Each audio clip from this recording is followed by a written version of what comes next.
Nehemiah 2. Artaxerxes sends Nehemiah to Jerusalem.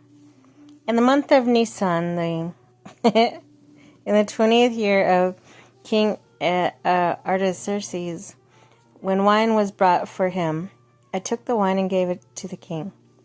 I have not been sad in his presence before.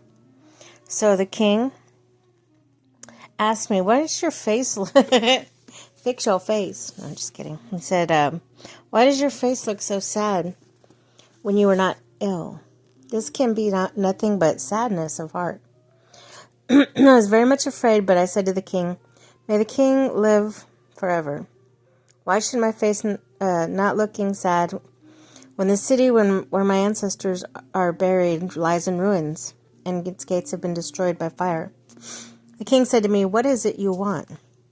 And then I prayed to God of the heavens, and I answered the king as if it pleases the king, and if your servant has found favor in his sight, let him send me to the city where in Judah where my ancestors are buried so that I can rebuild.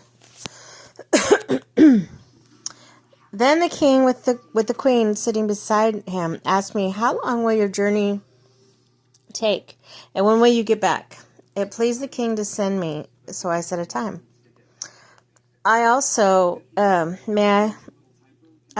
to him, "If it pleases the king, may I have letters to governors of the Trans-Euphrates so that they will provide me a safe conduct until I arrive in Judah?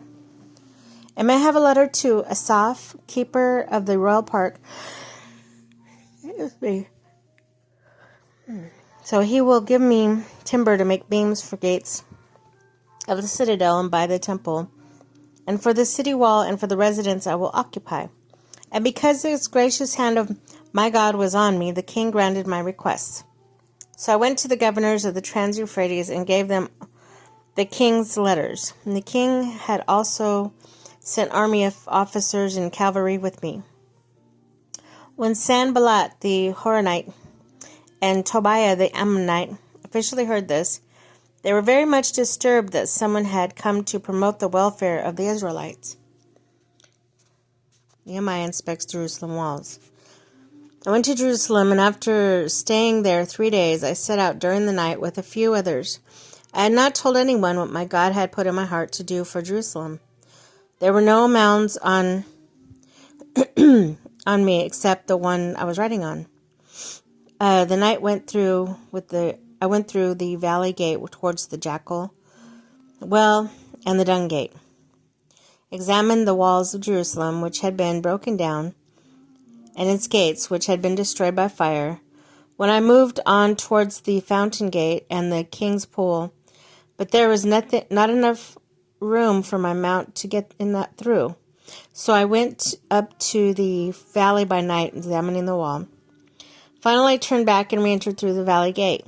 The officials did not know where I had gone or what I was doing, because as yet I had said nothing to the Jews, or the priests, or the nobles, or the officials, or any others who would be doing the work.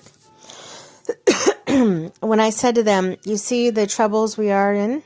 Jerusalem lies in ruins, and its gates have been buried with fire. Come, let us rebuild the walls of Jerusalem, and we will no longer be in disgrace."